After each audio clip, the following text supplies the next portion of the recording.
I was treated very cruelly by the Cleveland Police Department. Um, Tim McGinty, which is a prosecutor, just blankly lied to my face after saying that he was going to, do all he can do, and if the officers wouldn't talk, he would arrest them. Just blankly, just telling me lies to my face. How they harass, my experts, and just talk crazy to my attorneys and things like that. It was just quite awful. And also having my daughter and my son be a part of the grand jury process. My daughter came out of there shaking as like we caused Tamir's death or something, like they were trying to blame it on us or something. But that process was very drainful. It was a struggle for my children and myself as well. We had to do a lot of preparing for that. The city of Cleveland has failed me and many more.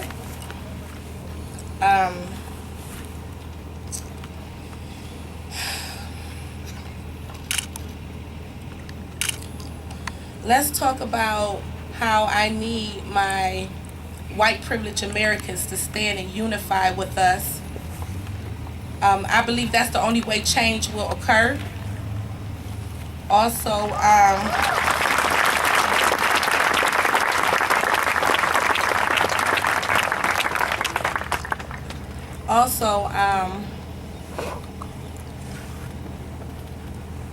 all of us standing together and unifying, that would set an example for the government to say, listen, look, we're not going to take this anymore, You can't just keep killing unarmed Americans, period. You just can't do it. You cannot use deadly force as a first resort. They were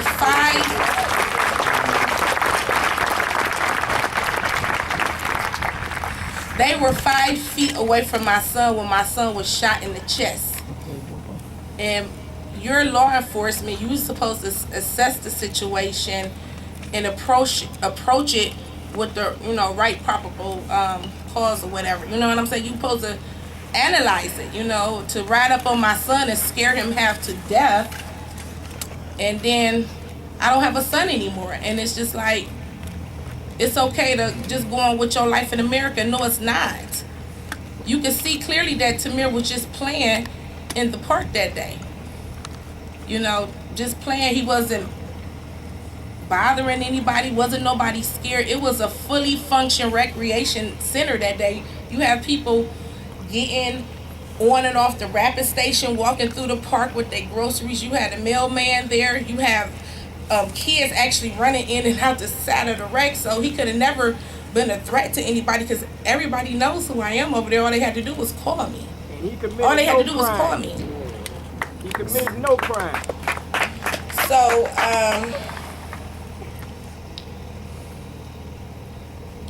it has been a struggle for my family. I have Tajay, which is 16 now. I have Tavon, which is 17, soon to be 18. And I have Tashiana, which is 21. It's a struggle to, just be strong and process this whole thing. I'm my children rock. And, I have to remain standing no matter what.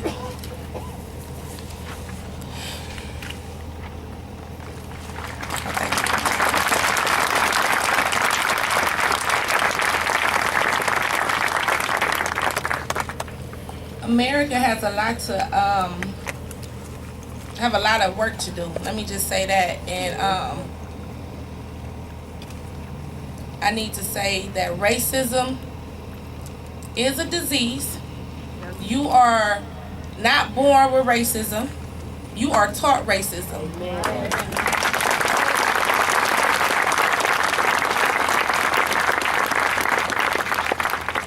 And the killing part about it, we're still looking for a cure for racism. Let's try to look for a cure for racism as we looking for cures for other diseases, because that is a disease.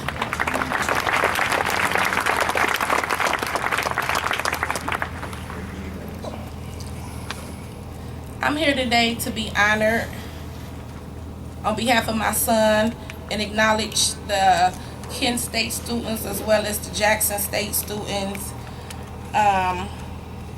It's just a shame. They're supposed to be able to exercise their First Amendment rights. I mean, I don't. At this point, I'm not understanding. What do we have the First Amendment rights for if we can't exercise them? And who is the law enforcement to kind of like knock that down or let alone put their hands on you? You know, we're here to exercise our First Amendment rights. I think we should be able to do that.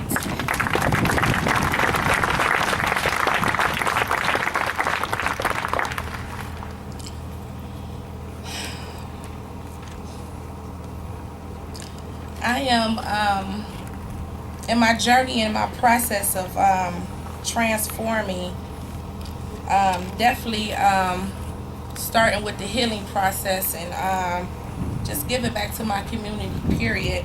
I'm establishing the Tamir Rice Foundation, which will implement, thank you, which will implement a mentoring program and an art program, and also scholarships, 4 to 6 year scholarships for students to conquer their dreams.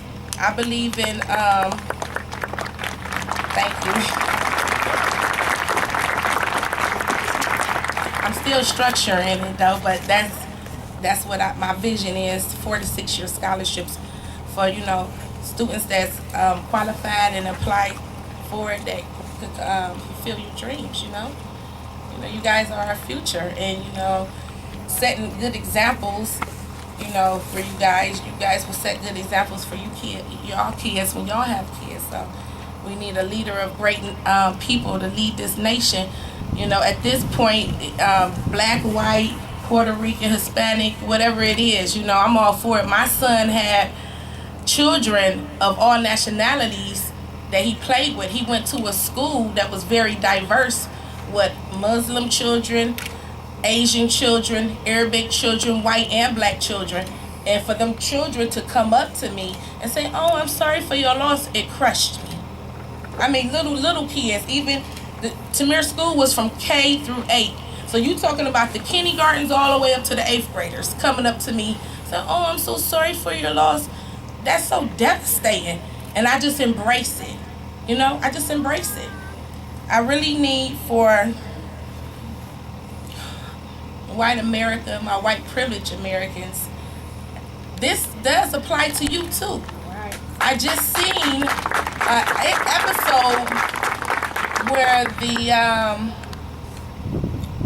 the white boy attacked the police, but the police, he couldn't do nothing but, you know, shoot him. He attacked him. So that's an example of being privileged and thinking it don't apply to you. It do apply to you. I need you guys to stand with us.